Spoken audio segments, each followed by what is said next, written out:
¿Ya? Hola, buenas tardes. Lo primero que quería hacer es agradecerle su presencia hoy aquí, esta tarde de marzo, con tanto sol que tenemos y estamos todos aquí en el Museo del Prado. Muchísimas gracias por estar aquí. Mi nombre, como ven aquí en la información de la conferencia, es Gloria Solache, y voy a hablarles de un tema en general, que es la ilustración editorial en el siglo XIX en España, y de otro tema un poco más concreto, que es el álbum de dibujos de Cecilio Pizarro. Y como supondrán, el álbum de dibujos está muy relacionado con la ilustración editorial en España. Soy técnico de museos, del Museo del Prado, desde el 2008, y estoy trabajando en el Gabinete de Dibujos y Estampas, que está a 2 plantas más arriba de aquí, al lado del claustro. Me imagino que muchos de ustedes lo conocerán ya. A mí me gusta presentar el Gabinete de Dibujos y Estampas como un pequeño museo en el interior del gran museo que es el Prado. Y digo esto porque en él se cumplen las 3 funciones básicas de cualquier museo, que son la conservación, la investigación y la exposición. La conservación, porque en él se guardan la colección de papel del Museo del Prado, que está compuesta de 3 materiales, dibujos, estampas y fotografías. La investigación, porque se estudian todas estas obras, tanto como por el personal del museo como por la gente que viene de fuera del museo. Y la exposición, porque aparte de organizar exposiciones y de actividades para la difusión de las obras del gabinete, como esta conferencia, también hay un espacio físico en él en el que se pueden organizar pequeñas exposiciones para grupos más reducidos. El álbum de Cecilio Pizarro, del que voy a hablar hoy, voy a tratarlo desde 2 puntos de vista. En primer lugar, voy a hacer una introducción breve sobre el trabajo del gabinete y qué es lo que se hace en un museo cuando llega una obra de este tipo. Es un objeto, un álbum de dibujos, y en el interior tiene nada más y nada menos que 300 dibujos, ¿no? Es un caso muy complejo, como se pueden imaginar, y bueno, voy a contar un poco lo que se ha hecho con el álbum desde que ingresó en el museo en el 2004. Y después ya voy a hablar del contexto histórico sobre el autor y poniendo algunos de los casos concretos de este álbum, pues sobre la ilustración editorial en España. Y qué mejor forma que hacer esto, que puedan ver el álbum al completo. Y para ello he preparado un visor, que lo tengo aquí preparado. A ver, no, es este, perdonen. Para que pueda pasar las páginas y ustedes puedan ir teniendo una visión muy general de todo el conjunto. Me gustaría que fueran viendo los dibujos mientras yo paso las páginas, identificando algunos de los monumentos arquitectónicos que van a encontrar ahí, algunos detalles de ornamentación, sobre todo de las 2 ciudades más vinculadas con Cecilio Pizarro, Cecilio Pizarro nació en Toledo y en 1818 y en 1847 se trasladó a Madrid. Hay unos aspectos, bueno, yo mientras paso las páginas les voy a hablar de aspectos en general, no me voy a fijar en ningún dibujo en concreto, voy a hablar de los temas, de la cronología, de la autoría y de la tipología de los dibujos. Ustedes mientras pues pueden ir viendo y escuchando un poco lo que les voy diciendo, ¿vale? Nada más que empezamos a pasar las páginas del álbum, se ve que hay 2 tipologías de dibujos. Hay unos dibujos que se encuadran dentro de la práctica artística de cualquier pintor, que son porque utilizan las hojas de este álbum como un cuaderno. es decir, como un libro de hojas blancas en el que el artista dibuja y toma los apuntes de todo aquello que ve y que le llama la atención, para después tener un repertorio de imágenes.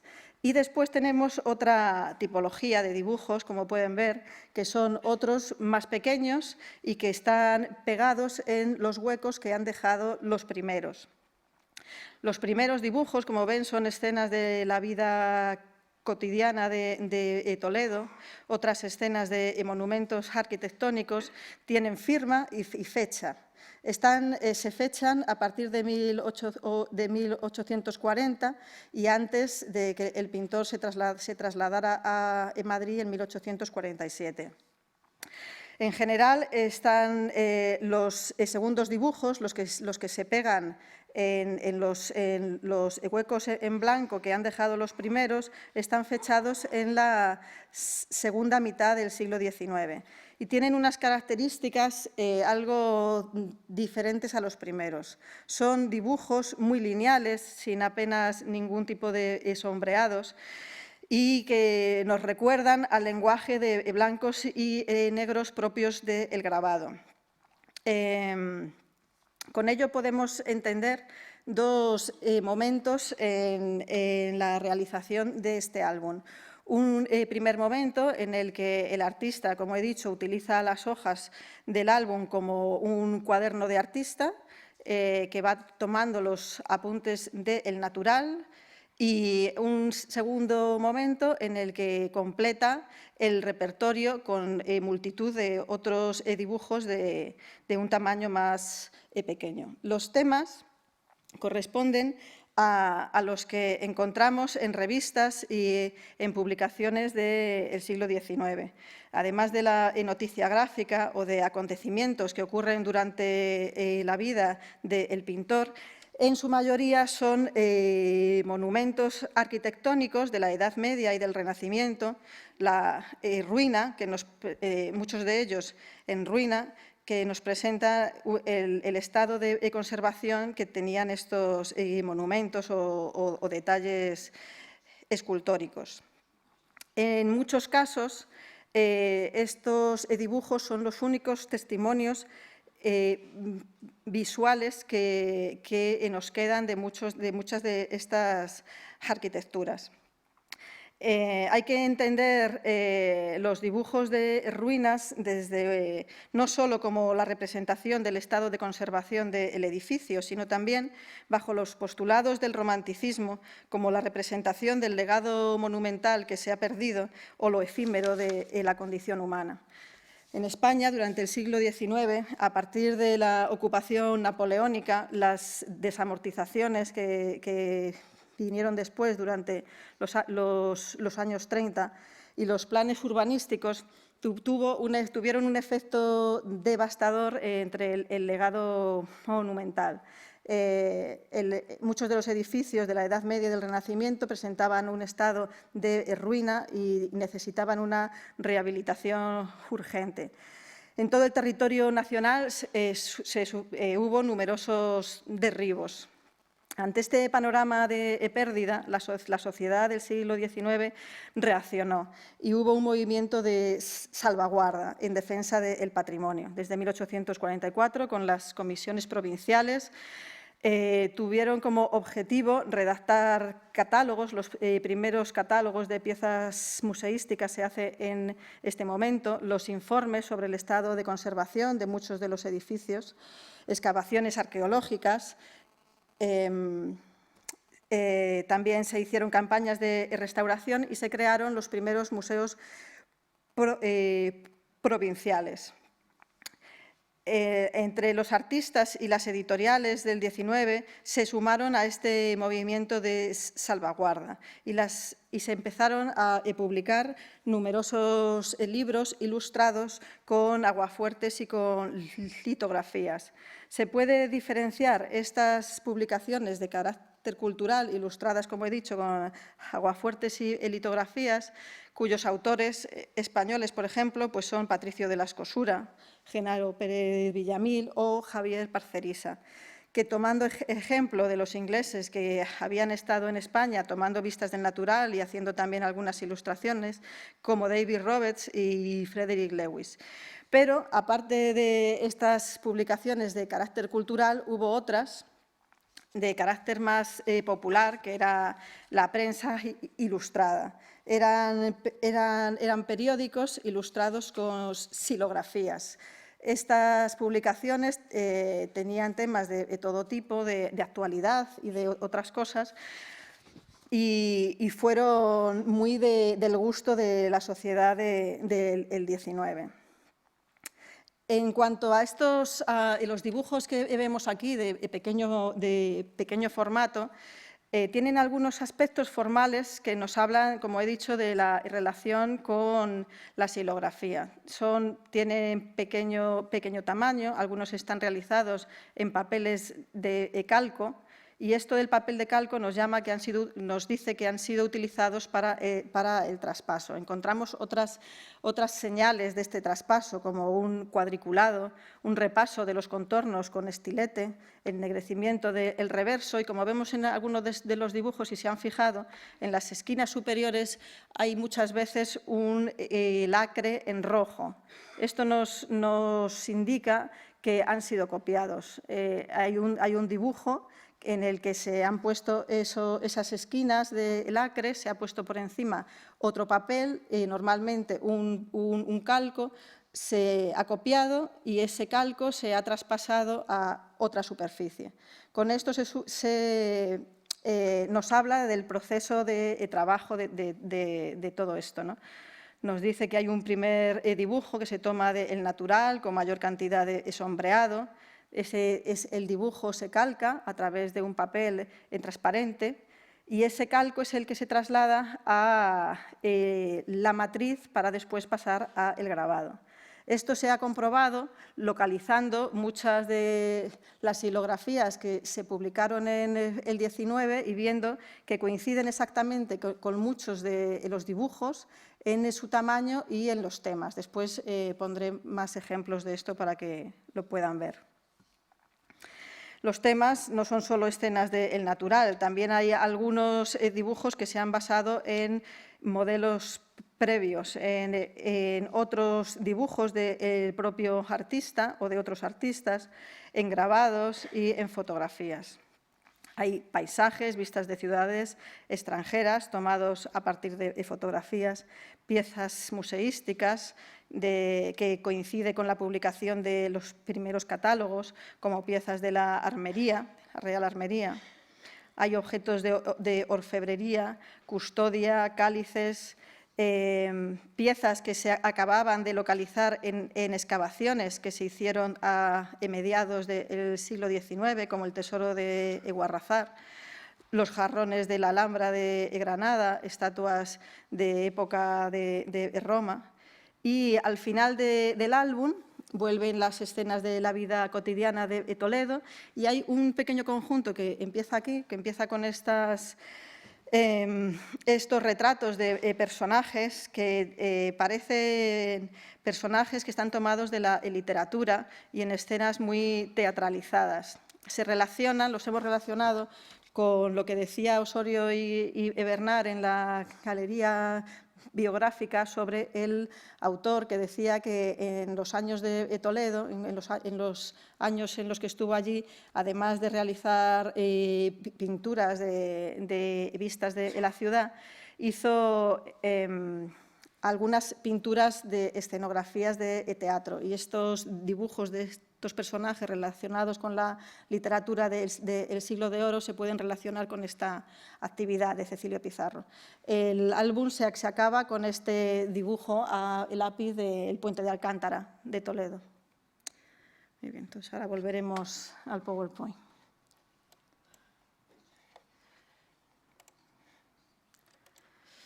Muy bien. Bueno, pues como decía, ahora les voy a hablar un poco del trabajo del gabinete de dibujos, de lo que se ha hecho con el cuaderno desde que ingresó en el 2004. Fue comprado en el mercado madrileño y lo primero que se hizo fue un inventario y una catalogación de cada una de las piezas del álbum. En estos años, la base de datos interna, esto es un pantallazo de la base de datos del Museo del Prado, la interna. Y pues hace unos cuantos años, cuando se compró el álbum y los años sucesivos, esta base de datos no tenía la posibilidad de catalogar una sola obra con 300 partes, como es este caso, ¿no? Y otros cuadernos de dibujo de artista. Entonces, los informáticos del museo estuvieron trabajando y se ha permitido hacer estos enlaces. Si se fijan, bueno, ahí vienen los números de inventario y con barras se separa cada uno de los dibujitos del álbum, ¿no? Pues esto hace unos años no se podía hacer en la base de datos. Y como ven, se ha catalogado cada uno de los dibujos, de estos pequeñitos, de los dibujos tan chiquititos que estaban puestos en los huecos, pues cada uno de ellos se ha identificado lo que se ha representado, se ha estudiado el modelo previo, si es que existía, y la xilografía final para la que fue hecho el dibujo. Y, por ejemplo, si se fijan en la torre de Toledo, creo que era la torre de San Román, desde aquí no lo veo bien, pero bueno, creo que la de San Román, pues se ha catalogado, por un lado, el dibujo hecho en la página del álbum directamente y, por otro lado, el papel calco chiquitito, que es la ficha de la parte de arriba. Toda esta información, con motivo de esta conferencia, se ha actualizado y se ha subido a la página web. O sea que está todo ahora mismo en la página web del museo. Saben que hace poco se ha actualizado también la página web y, bueno, pues pueden ver todas estas imágenes. Es una catalogación muy abierta, se ha hecho hasta cierto punto, está toda la información que hay, está en la página web. Y cualquier comentario o si localizan otra xilografía que está relacionada con alguno de estos dibujos, pues a través del correo electrónico estaríamos encantados de contar con su colaboración. Otro momento importante de este cuaderno fue en el 2011, en la exposición No Solo Goya, que se celebró en este año. Se recogían las últimas adquisiciones hechas por el Gabinete de Dibujos y Estampas desde el 97 hasta el 2010. Se hizo un catálogo online, es un catálogo que se puede bajar a través de la página web. Desde que se hizo la exposición, este catálogo está en la página web. Y bueno, pues no se hizo en papel, solo se hizo así. Esto, la parte de la izquierda, esta que ven por aquí, es el índice del catálogo, y en los cuadernos de dibujo, si se pinchan, pues entre todos los cuadernos de dibujo que se presentaban en esta ocasión, estaba este. El formato online del catálogo pues te permite, por ejemplo, que puedas poner los enlaces y que al pinchar te aparezca la información que quieres. Si haces relación a un modelo previo, por ejemplo, pues pinchas y te sale, ¿no? Es los beneficios del online respecto al papel. Cuando se presentó el cuaderno de Cecilio Pizarro, en esta ocasión se escribió un texto breve porque la vida de Cecilio Pizarro no era demasiado conocida y algunos aspectos de su biografía se desconocían. Entonces ya se hizo un repaso sobre sus fechas de nacimiento, muerte, traslado a Madrid y se presentó con este motivo. Se eligió el dibujo que están viendo como la presentación del cuaderno y se eligió por varios motivos. Uno de ellos es que representa el entorno del Museo del Prado. Como ven, es la carrera de San Jerónimo. A la izquierda, en mitad de la calle, está el Congreso de los Diputados con los leones en la fachada y al fondo del todo la iglesia de los Jerónimos. Nosotros estamos pues, justo ahí al lado ahora mismo, ¿no? Y en el 2011, cuando se presentó en el álbum de Cecilio Pizarro con otras obras, pues se quería resaltar con este dibujo la importancia del cuaderno como único testimonio visual de muchos de los edificios que estaban antes en Madrid y que se han perdido, en Madrid y en otras ciudades de España. Si se fijan, a la izquierda del dibujo vemos la fachada de la iglesia del Hospital de los Italianos, que hoy en día no se conserva. Se conservan algunos planos que se hicieron en el siglo XIX con motivo de los informes del estado de conservación de la iglesia, pero no se conservaba ninguna imagen de la iglesia en su ubicación, cómo quedaba la estética de la iglesia en la carrera de San Jerónimo. Bueno, pues hemos localizado este dibujo de Cecilio Pizarro, que no se conocía y que es la única imagen de esa iglesia, ¿no? Esta iglesia está fechada su obra en 1583. El arquitecto fue Patricio Cajés, el padre de Eugenio Cajés, pintor y arquitecto, trabajó en el Pardo y además hizo pues, algunas de estas construcciones como la que están viendo. Trabajó con Felipe II y con Felipe III y la influencia del Escorial pues, se puede ver, por ejemplo, en las bolas escurialenses al lado del campanario, en la parte superior. Para hablar un poco de los detalles de la biografía del pintor, qué mejor que hacerlo con esta pintura. Esta pintura es del Museo del Prado, aunque está depositada en el Albacete, como ven en la diapositiva. Digo esto porque el Museo del Prado la adquirió a la muerte del pintor. Cecilio Pizarro muere en 1886 y se considera esta pintura la más personal del artista porque estuvo con ella en su propiedad desde que la pintó en 1841, cuando tenía 23 años, hasta el momento de su muerte. Y se considera esto que es tan personal porque este personaje que está en la parte inferior, aquí, es él mismo y se ha representado precisamente con una hoja de papel y un lápiz haciendo el acto de dibujar, ¿no? Es curioso que un pintor vamos, no es que sea curioso, pero es muy llamativo que Cecilio Pizarro, su forma de representarse sea esta. Nos hubiera gustado que en vez de una carpeta donde guarda las hojas con los dibujos hubiera sido un álbum y así ya hubiera tenido todo un sentido mucho más personal para el Museo del Prado también, ¿no?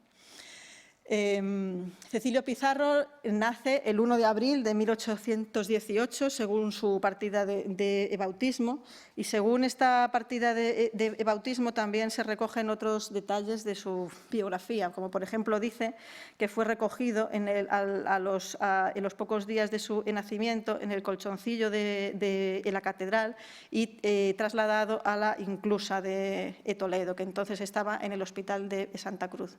Y esta pintura representa eso, ¿no? Representa la Inclusa de Toledo, donde el pintor pasó su infancia y sus primeros años de formación.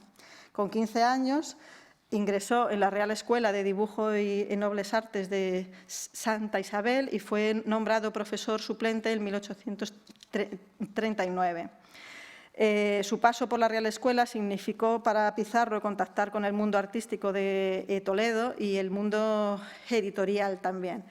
Esto se supone, aunque no hay ningún dato documental, que el primer contacto de Pizarro con el mundo editorial se hizo a través de la Real Escuela, porque algunos de los impresores más importantes de Toledo fueron miembros de esta Real Escuela, como por ejemplo el impresor José de Becea, que era el impresor más importante del 19 en Toledo y que es considerado incluso el introductor de la prensa periódica en Toledo. Durante los primeros años de Cecilio Pizarro en Toledo, antes de trasladarse a Madrid, se dedicó a realizar vistas de monumentos de la ciudad, y como esta que vemos aquí, que está en el Museo Nacional del Romanticismo, son las ruinas de San Juan de los Reyes, Igual que lo hacía en pintura, como hemos visto, también lo hacía en el dibujo, representar el estado de conservación del edificio, pero desde un punto de vista del romanticismo, como explicaba antes, ¿no? Ahora no voy a hablar de la faceta de pintor de Cecilio Pizarro. Es simplemente también para ver a través de esta pintura la influencia de Pizarro con el gran paisajista español Genaro Pérez Villamil. Villamil estuvo en Toledo los años de que Pizarro estaba allí y ambos coincidieron. Este dibujo, firmado por Villamil en 1840, se guarda dentro del álbum de dibujos de Cecilio Pizarro. La relación entre ambos debió de ser bastante estrecha, por tanto.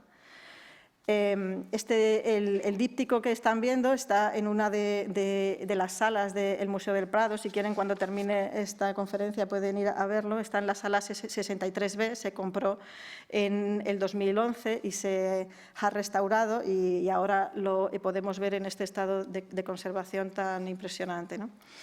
Genaro Villamil va a Toledo para tomar vistas del natural, porque estaba haciendo la preparación de su publicación titulada La España artística y monumental. Muchas o algunas de las vistas que encontramos aquí en el díptico se relacionan directamente con las litografías de esta publicación. He resaltado esta por su parecido con la pintura de Pizarro. Es las mismas ruinas de San Juan de los Reyes que rompen así con ese fondo por la zona de arriba, ¿no?, para resaltar la importancia de la ruina, ¿no? Es como el mismo esquema que sigue Cecilio Pizarro. Es otra de las naves de San Juan de los Reyes, pero es obvio el parecido de la composición de la pintura. Además de realizar los dibujos propios para la España artística y monumental, también Genaro Pérez Villamil, durante su paso por Toledo, contacta con dibujantes y artistas para que hagan los dibujos para las litografías de su obra. Este es el caso del sepulcro del cardenal Tavera, que, como se ve en la firma, fue una litografía hecha a partir del dibujo de Cecilio Pizarro y de Blas Crespo. Blas Crespo era otro de los personajes importantes de la época de la vida en Toledo. Era un arquitecto que coincidió como profesor de la Real Escuela de Santa Isabel con Pizarro. Pizarro coincidió con otros personajes en Toledo, como Nicolás Magán. Nicolás Magán era un historiador y escribía en el Semanario Pintoresco Español sobre temas de Toledo.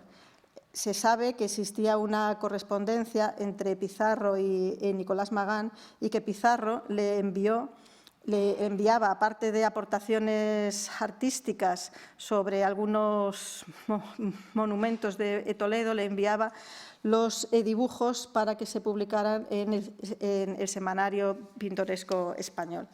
El Semanario Pintoresco Español fue la primera revista que se publicó en España de un tipo de prensa que nació en estos años. Estamos hablando que el primer número del semanario se publicó el 4 de abril de 1836. Era un tipo de prensa no política, a bajo coste e ilustrada con silografías.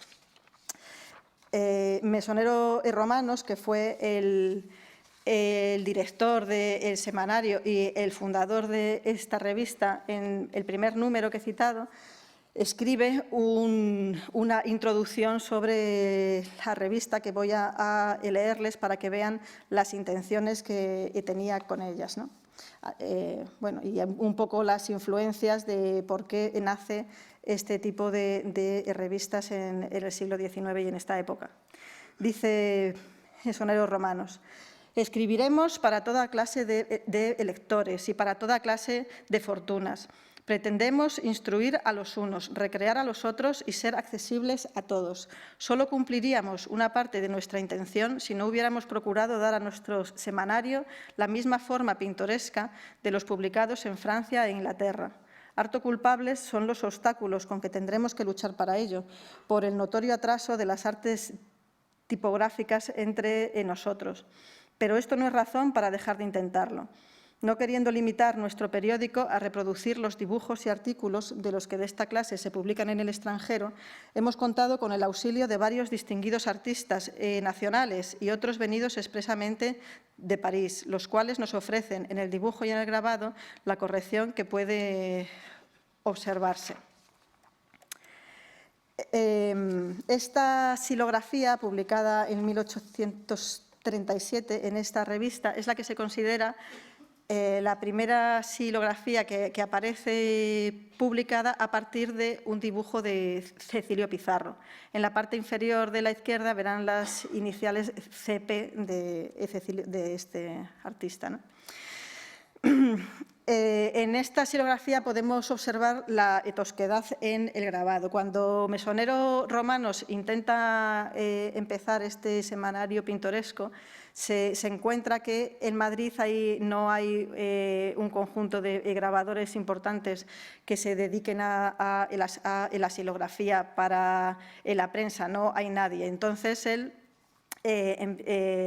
con motivo de la demanda por parte de la sociedad del 19 de este tipo de prensa ilustrada con xilografías, empiezan a nacer los primeros artistas que empiezan a hacer este tipo de imágenes en el grabado. Entre esta primera generación de artistas de los años 30 y 40 encontramos los nombres de Félix Batanero, Calixto Ortega, Vicente Castelló, Gabriel Ortiz, etcétera. Sobre la historia de la xilografía es importante el libro que muestro en la portada ahora. Es el libro de Bernardo Riego, titulado La construcción social de la realidad a través de la fotografía y el grabado informativo en la España del siglo XIX. Él hace un recorrido sobre la xilografía durante todo el XIX y va tratando también el tema de la fotografía. Y cómo ambas técnicas se influyen la una a la otra. Hay que tener en cuenta que hasta que la fotografía no se adapta a la imprenta, con la reproducción fotomecánica, que esto sucede a finales del siglo XIX, la única forma de reproducir las imágenes junto con el texto es a través de la xilografía. La xilografía es una técnica de grabado que consiste en rebajar una matriz de madera. Esto es un taco de madera visto desde dos posiciones para que se vea bien cómo se ha realizado la talla. Este taco se conserva en la Calcografía Nacional. He cogido dos xilografías, esta y la siguiente, que están las dos en la Calcografía Nacional y que han sido realizadas las dos por distintos xilógrafos, pero las dos a partir de dibujos de Cecilio Pizarro. Aquí no se ve la firma porque es muy pequeño, pero bueno, aquí pone Rico, que es el xilógrafo, y Pizarro en el otro lado, ¿no?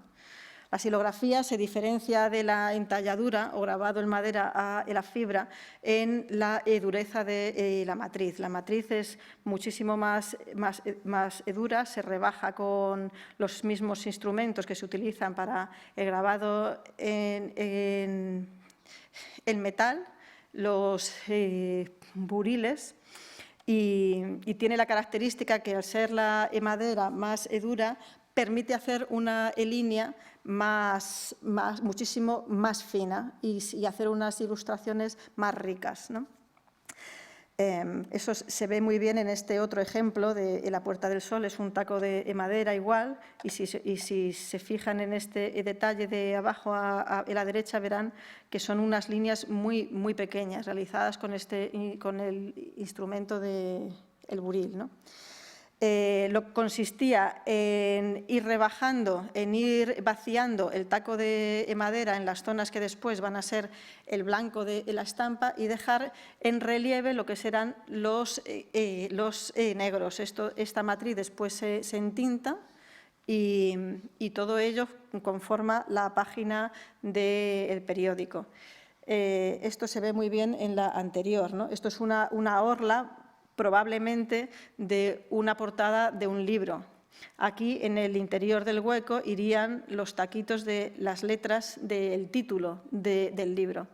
Este era el único medio que existió durante gran parte del XIX para que se conjugaran juntas las imágenes y el texto. Y por esto la importancia de la xilografía en el XIX. Porque hasta que no llegaron los medios de reproducción fotomecánicos, esta era la única forma de hacerlo.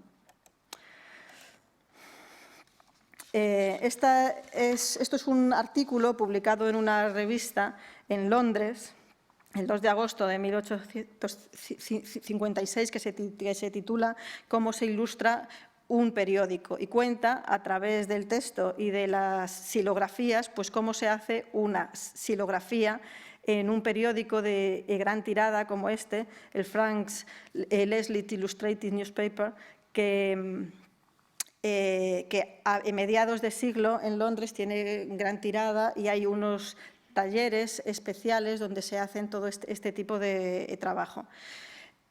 Esta ilustración son distintos tacos de madera que se juntan a través de tornillos para hacer las imágenes de un tamaño más grande. Trabajar en la madera, como se pueden imaginar, era bastante complicado y los tacos no debían de ser de un tamaño más grande, de un formato que se acoplara a las posibilidades del grabador de introducir los buriles. Por eso, cuando se quería hacer imágenes de un tamaño más grande, se utilizaba este sistema de ir uniendo los tacos a través de unos tornillos por el reverso de los tacos, que te permitía hacer una imagen más grande. O sea, era como un puzzle por partes para conseguir el final de esa imagen grande, ¿no? En la parte de abajo tenemos los buriles, distintos buriles, que son estos instrumentos que cortan, y un atril donde se apoyaba el taco para que trabajara el grabador. Estas son las otras ilustraciones que aparecen en la portada. Hay un dibujante que toma los apuntes del natural. En la parte de abajo se ve como un artista, puede ser el dibujante propio o el grabador, que pasa el dibujo del natural sobre el taco de madera. Esta ilustración es importante porque estos son precisamente el tipo de dibujos que encontramos en el álbum de Cecilio Pizarro, ¿no? Son esos dibujos de traspaso en la superficie del taco. A la derecha, en la parte de arriba, cómo trabaja un xilógrafo. Necesita luz natural para trabajar y tiene aquí pues, todos los tipos de buriles para hacerlo.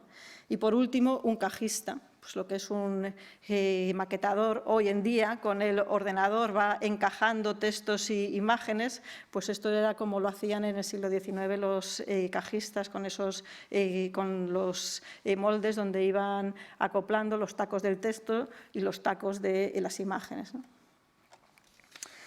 En España, la situación, a medida que fue pasando el siglo, el número de grabadores que se dedicaban a las publicaciones fue en aumento. Hubo como una segunda generación de xilógrafos. De la primera generación que dije antes, de los talleres que iban formando estos grabadores, empezaron a surgir otros más, ¿no? Pues de los talleres que formaron, por ejemplo, Calixto Ortega y Vicente Castelló, surgió la segunda generación de xilógrafos que trabajó ya durante toda la segunda mitad del siglo XIX. Entre ellos, Capuz y Rico, Bernardo Rico, que son dos de los más importantes xilógrafos de esta segunda mitad del XIX y que encontramos su firma en muchas de estas ilustraciones de la prensa del XIX, ¿no? Esta es una ilustración que salió en el periódico La Ilustración en enero de 1852 y en él el director del periódico, Ángel Fernández de los Ríos, en este momento, pues escribe cómo era el trabajo en la editorial. En ese momento, Fernández de los Ríos se encargaba de la publicación de este periódico y de otros 3 más, de El Semanario Pintoresco Español, la Biblioteca Universal y las Novedades. Y acompañaba el texto esta ilustración, que es pues como un corte del edificio donde se ven los 3 pisos, ¿no? La parte de abajo es la puerta de acceso donde se hacían los periódicos y a la derecha el centro de suscripciones, es decir, donde se vendían, ¿no?, los periódicos. En el piso de arriba vemos a los cajistas que veíamos antes, cómo se van componiendo las revistas. Y en la parte superior, grabadores y dibujantes en el momento del trabajo. El artículo de Fernández de los Ríos sobre cómo se organizaba en España este trabajo, si alguien ha tenido relación con el mundo de la editorial hoy en día, pues algunas de las cosas que él escribe pues no difieren mucho de ese tipo de trabajo que estás muy pendiente de los plazos de entrega porque tiene que salir de la noticia de actualidad que hay que darla en ese momento, ¿no? Voy a leérselo y así queda explicado esta parte de la xilografía. Dice Ángel Fernández de los Ríos: el director y propietario de este establecimiento, que no tiene tiempo ni humor para permitir que se haga una exhibición de aquella cárcel suya, en la que pasa todo el día y con harta frecuencia toda la noche también, trabajando para imprimir una marcha a sus publicaciones, recorriendo con la vista legajos disformes de artículos y obras de todos los géneros, y oh, suplicio espantoso, hojeando resmas enteras de papel que de todos los rincones de España vienen a caer en sus manos, manchadas con renglones desiguales de varias dimensiones y escritas a manera y con pretensiones de versos. Este aluvión de original no le evita escribir 100 cartas, una advirtiendo a un autor que se olvida que están parados los cajistas de tal sección de la biblioteca, recordando a otro que no hay todavía una cuartilla de la continuación de una novela que debe salir en el semanario próximo, a pesar de que la epístola de apremio lleva la fecha del jueves, encargando a un dibujante un grabado de actualidad para la ilustración, notificando a un grabador que la lámina en la que trabaja hace falta en el momento, etc. Entre tanto, un aprendiz pone sobre la mesa del apremiante un paquete de pruebas que deben repasarse inmediatamente porque solo quedan minutos para empezar la tirada. Un cajista le pide 25 líneas, ni una más ni una menos, para completar la plana de la ilustración, o le advierte que sobran 100 de un artículo, y esto en los momentos en que el número está para entrar en prensa.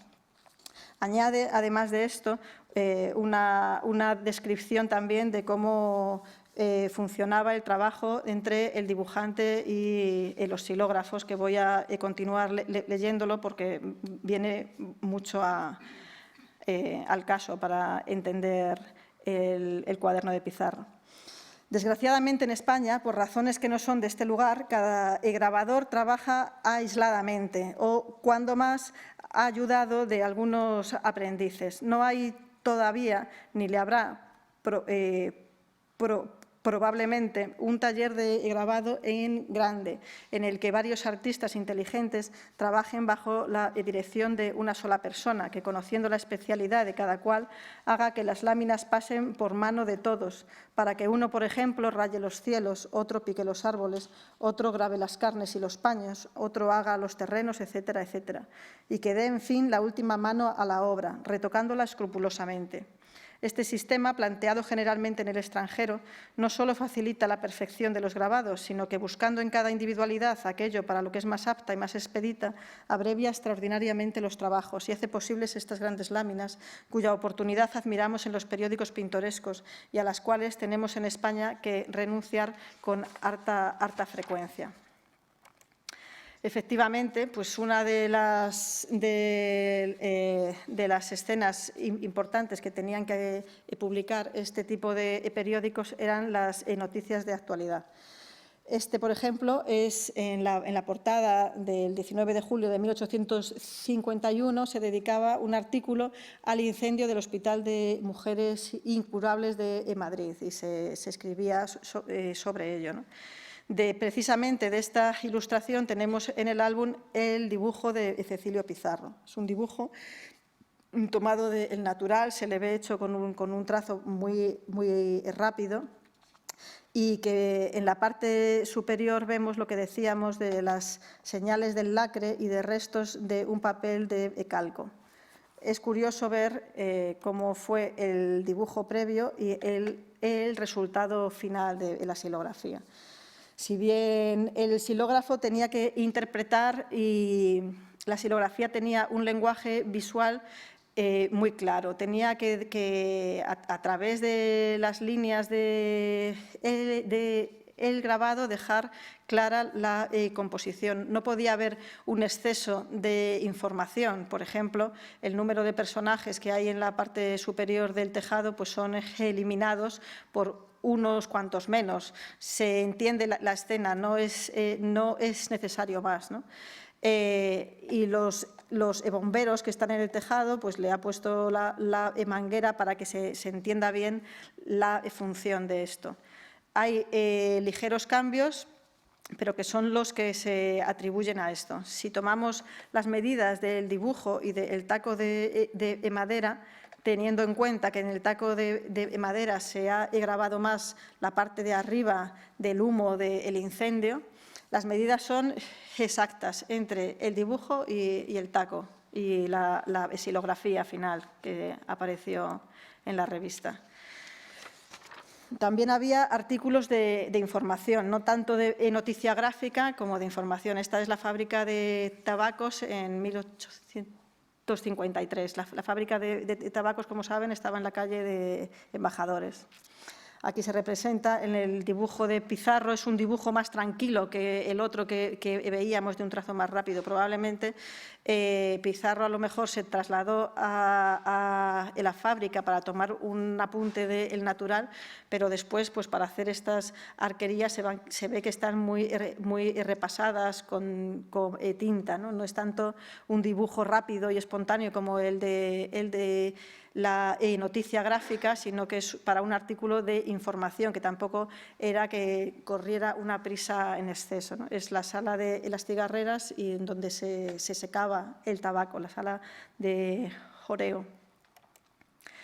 Estos dibujos tuvieron sus correspondientes silografías publicadas en 1853.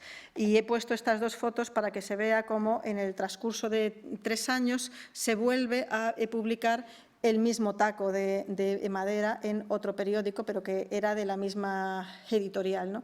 Cómo reaprovechaban los tacos ya hechos. El acertar con el tema elegido era muy importante porque estas prácticas se solían hacer. Una silografía que ya estaba hecha te podía ilustrar otro artículo relacionado con eso. Si tenemos en cuenta que muchas de las empresas de periódicos del 19 fueron el fracaso por la cuestión de la economía, el acertar y que las ilustraciones era lo que hacía que el público lo comprara más y el éxito de ventas, el acertar con los temas de los grabados era algo muy importante. Este otro caso está relacionado con con un artículo de información sobre las obras que se estaban haciendo del canal de Isabel II, el traer el agua de El Ozoya a la capital, a Madrid. Se hicieron unas infraestructuras en estos años, entre 1851 creo que era y el 58, y precisamente se encarga a un fotógrafo, Charles Clifford, que haga el recorrido de estos 70 kilómetros de infraestructuras. Obviamente, el dibujo de Pizarro de antes se relaciona con esta fotografía de Clifford. Y las aguas llegaron a Madrid el 24 de junio del 58.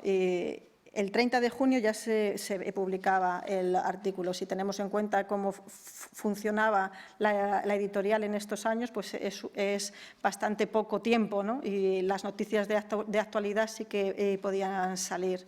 Si comparamos dibujo, fotografía y la xilografía, se puede observar cómo la influencia y cómo funcionaban los tres tipos de materiales.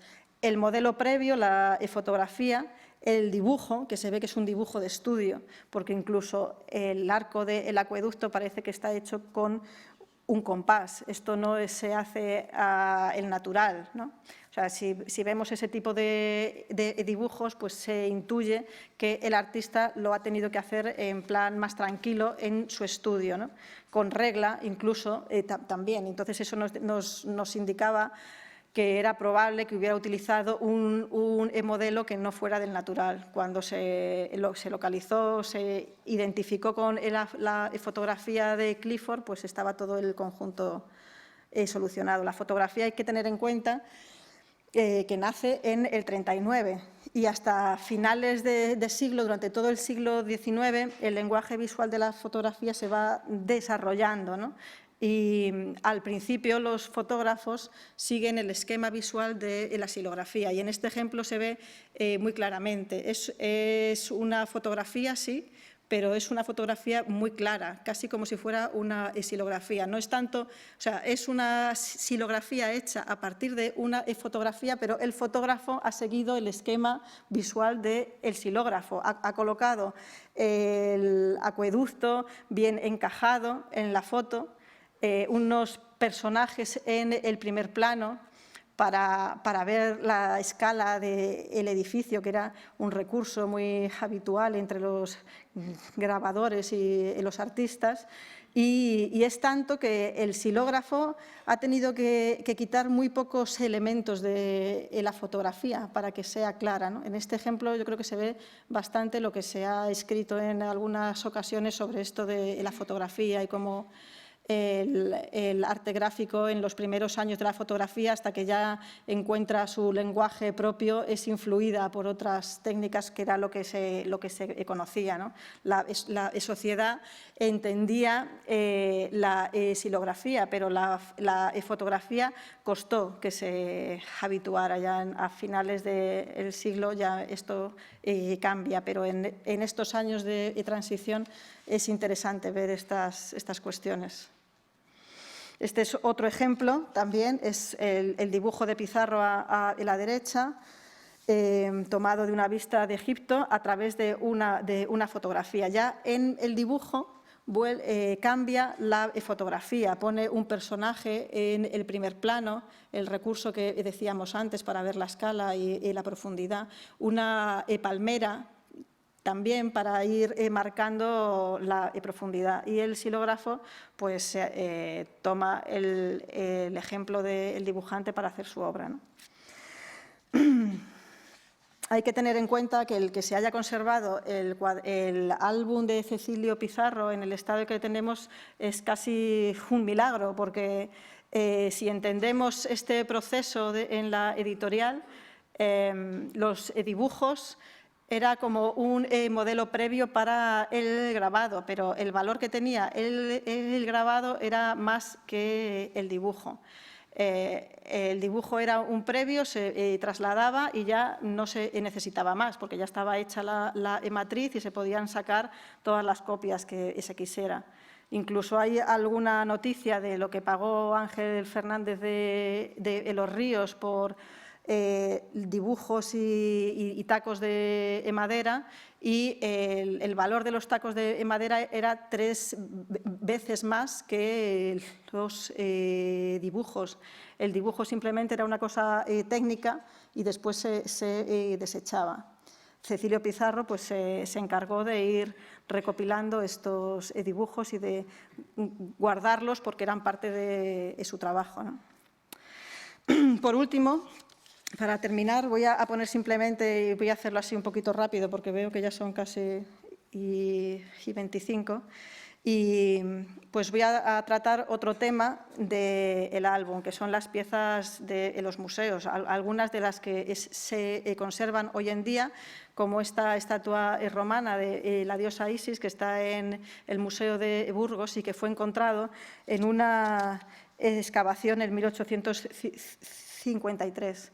La prensa periódica se hace eco, como hemos dicho, se une dentro de la labor de las comisiones provinciales en defensa del patrimonio, y las piezas que se encuentran en las excavaciones realizadas en este momento son el objeto y el tema principal de muchos de los artículos de esta época. Esto es un dibujo para la xilografía. Como veis, cuando se publicó en el semanario fue el mismo año que se encontró la estatua en Clunia, ¿no? Entonces, pues esto nos habla de la actualidad y de la novedad de la información. Y es más, el dibujo y la xilografía pues ya forma parte documental de las imágenes de la estatua.